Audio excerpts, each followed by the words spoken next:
আসসালামু আলাইকুম everyone and welcome back to my channel. আজকে আমরা একটা প্লান্টেড অ্যাকুয়ারিয়াম সেটআপ করতে যাচ্ছি। এটাই হচ্ছে আমার চ্যানেলের খুবই সুন্দরভাবে করা একটা প্লান্টেড সেটআপ। আমাদের সেটআপগুলো সবসময় লোটেক হয়ে থাকে, কারণ আমি অতটা প্রফেশনাল প্লান্টেড অ্যাকুয়ারিয়াম সেটআপ করি নাই এর আগে। আজকেও আমি ঠিক একইভাবে একটা নর্মাল সেটআপ করার চেষ্টা করব এবং আপনাদের সাথে শেয়ার করার চেষ্টা করব, যাতে আপনারাও চেষ্টা করলে আমার মতো একটা সেটআপ করতে পারবেন, অথবা আপনারা চাইলে আমার মতো দেখে অন্য টাইপেও সেটআপ করতে পারেন। যেহেতু আমরা একটা প্লান্টেড অ্যাকুয়ারিয়াম সেটআপ করব, এই জন্য সয়েল মিডিয়া হিসেবে আমি এখানে কম্পোস্ট ইউজ করেছি।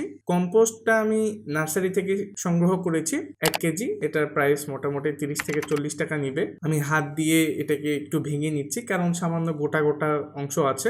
যেহেতু আমি এখানে স্যান্ড ইউজ করব, এজন্য অবশ্যই আমাদেরকে এটা একটু মসৃণ করে নিতে হবে। যদি গোটা গোটা অংশ থাকে তাহলে দেখতে বিষয়টা একটু খারাপ দেখাবে, এজন্য আমি সেটি ভেঙে নিচ্ছি। এবার অ্যাকুয়ারিয়ামের মধ্যে স্যান্ড দিয়ে দিব।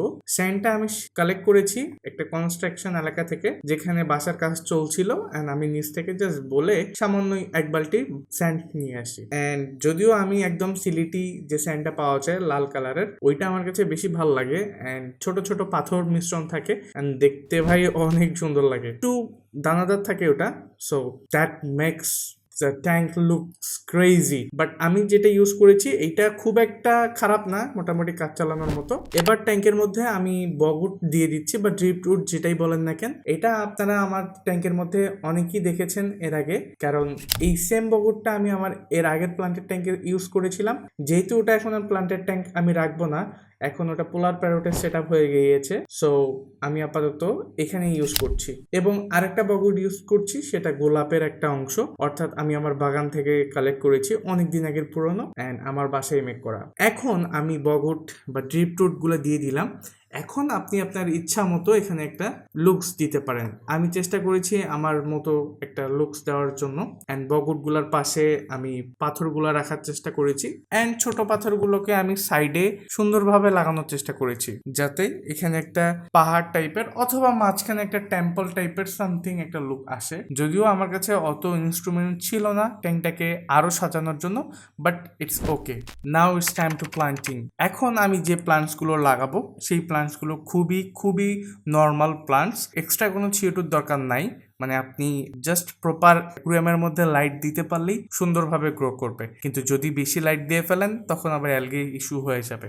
সো মেক শিওর করবেন একটা প্রপার লাইটিং সেট আপ রাখতেছেন এবং একটা মডারেট টাইমে আপনি লাইট ইউজ করছেন। আমি যেহেতু প্রফেশনাল একজন স্কেপার না, এই জন্য মোটামুটি চেষ্টা করছি ভালোভাবে লাগানোর জন্য বা সেট আপ করার জন্য। অ্যান্ড আমার কাছে স্কেপ করার মতো আলাদা কোনো ইনস্ট্রুমেন্ট নাই, এই জন্য আমি একটা কাঁচি দিয়ে লাগিয়ে নিচ্ছি। যদিও খুবই সাবধানে আপনাকে লাগাতে হবে, কারণ অনেক সময় গাছগুলো কেটে যাচ্ছিল। সো আমি চেষ্টা করেছি খুবই সাবধানে কাজটি সম্পন্ন করার জন্য। চেষ্টা করবেন আপনারাও একটু সাবধানে করার জন্য। আপনার কাছে যদি সেই ইনস্ট্রুমেন্ট গুলো থাকে গাছ লাগানোর, তাহলে তো খুবই ভালো। আর যদি না থাকে আমার মতো, তাহলে আপনারাও আমার মতো এমনি লাগাতে পারেন, অথবা আপনি হাত দিয়েও লাগাতে পারেন। It's totally up to you, but যেটাই করেন সাবধানে লাগাতে হবে। গাছগুলোকে কোনো হার্মফুল একটা জায়গায় নিয়ে যাওয়া যাবে না। সো আমি আপাতত লাগিয়ে নিচ্ছি। অ্যান্ড আপনাদের কাছে আমার একটা কোশ্চেন থাকবে, আমি এই ট্যাঙ্কের মধ্যে যে প্লান্টসগুলো ইউজ করেছি, এই সবগুলো প্লান্টসের নাম আমাকে কমেন্টে জানাতে ভুলবেন না। আমি মোটামুটি জানি প্লান্টসগুলোর নাম, অনেক সময় আবার মনে রাখা একটু ডিফিকাল্ট হয়ে যায়, ইটস ভেরি হার্ড, বাট তারপরও আমি মোটামুটি জানি প্লান্টসগুলোর নাম। অ্যান্ড এগুলো খুবই নর্মাল প্লান্টস, খুব একটা যত্নের প্রয়োজন হয় না। এক্সট্রা CO2 দিলে আরো ভালো গ্রো করে, দরকার হয় না সেরকম। সো আমাকে প্লান্টসগুলোর নাম জানাতে ভুলবেন না। অ্যান্ড আমি মোটামুটি সেট আপ কমপ্লিট করে ফেলেছি। এখন একটা টাইম ল্যাপসে আমি ভিডিওটাকে চালাচ্ছি, জাস্ট বিকজ আমি ট্যাঙ্কে পানি শিফট করতেছি, পানি ভরিয়ে দিচ্ছি। আপাতত এখনো ফিল্টার লাগাইনি, ফিল্টার আর একটু পরে গিয়ে লাগাবো, আগে পানিটা ফিল করে নেই। অ্যান্ড মোটামুটি একটা লুকস কিন্তু এসেছে ট্যাঙ্কের মধ্যে, যদিও স্যান্ডটা একটু বেশি হোয়াইট হয়ে গিয়েছে। একদম সিলেটি স্যান্ডটা হলে খুবই ভালো হতো, ট্যাঙ্কটা দেখতে খুবই সুন্দর লাগতো। আর আমি লাইট হিসেবে কি ইউজ করেছি সেটা পরে অন্য কোনো একটা ভিডিওতে জানাবো। অ্যান্ড দেখতেই পাচ্ছেন সেট আপটা মোটামুটি অ্যাভারেজ হয়েছে, হাই লেভেলের হয়েছে এমনটাও না, কারণ আমি কোনো প্রফেশনাল স্কেপার না যে একটা সুন্দর লুক দিতে পারি। জাস্ট আমার মাথায় যা এসেছে আমি এমনি সেট আপ করার চেষ্টা করেছি। সো এটাই। এন্ড এবার আমি একটা ট্যাঙ্কের মধ্যে ফিল্টার অ্যাড করে দিচ্ছি। এটা হচ্ছে একটা হফ ফিল্টার। আশা করি 1.5 ফিট ট্যাঙ্কের জন্য ইটস এনাফ, অ্যান্ড খুব দ্রুত ট্যাঙ্কের ওয়াটারটাকে ক্লিন করে দিবে আশা করছি। ট্যাঙ্কের মধ্যে আমি একটা মস লাগিয়েছি, যার কাছ থেকে আমি প্লান্টস নিয়েছি। সে ছোট ভাই হয়তোবা একটা প্লান্টস দিয়েছিল, ওই প্লান্টসের মধ্যে ওই মসটা চলে এসেছে। আমি আবার ট্যাঙ্কের মধ্যে লাগাই দিলাম, দেখি গ্রো করে কিনা। যদিও আরও ছিল, ওগুলো আমি ফেলাই দিছি, আমি লাগাইনি ট্যাঙ্কের মধ্যে, জাস্ট একটা এমনি লাগাই দিলাম যে কি অবস্থা হয় দেখার জন্য।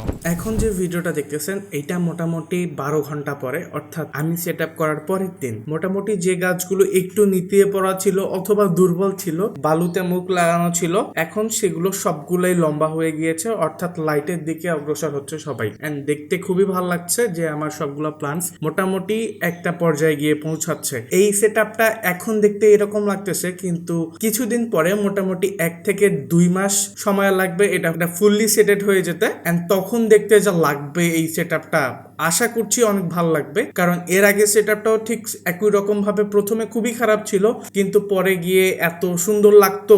সবাই আপনারা পছন্দ করেছেন এর আগে সেট আপটা, ইনশাল্লাহ এটাও পছন্দ করবেন। এন্ড আপনারা চাইলেও আমার মতো এমনি সেট আপ করতে পারেন, এই জন্য কোনো প্রবলেম নাই, কোনো হ্যাসেল নাই। জাস্ট আপনার একটা অ্যাকুরিয়াম লাগবে, ভালো একটা প্রপার লাইটিং সিস্টেম লাগবে, একটা ফিল্টার লাগবে। ফিল্টার ছাড়াও এই জিনিসটা করা যায়, বাট ফিল্টার দিলে আরো ভালো পারফরমেন্স পাওয়া যায়। এন্ড আপনার লাগবে একটা ভালো সয়েল। ভিডিওটা আপনাদের কাছে অনেক বেশি হেল্পফুল হয়েছে। যদি আমি কোনো মিস্টেক করে থাকি অথবা কোনো ভুল বলে থাকি, তাহলে প্লিজ আমাকে কমেন্টে জানাতে ভুলবেন না যে এই জিনিসটা ভুল হয়েছে বা এটা আপনি ভুল এক্সপ্লেইন করেছেন। সো আমি ইনশাল্লাহ পরবর্তী কোনো একটা ভিডিওতে আমি আমার এটা শুধরানোর চেষ্টা করব। সো এই তো। আর আমার শর্টস ভিডিওগুলো দেখেন, প্যারট ফিশের ভিডিওগুলা ডিম দিয়েছে হ্যান ত্যান, ভালো লাগতেছে ভিডিওগুলো দেখতে আমারই। সো যাই হোক, এনিওয়েজ গাইস, নিজের ভিডিও নিজে দেখি। অ্যান্ড দেখার জন্য কোনো একটা ভিডিওতে। আসসালামু আলাইকুম এভরিওয়ান।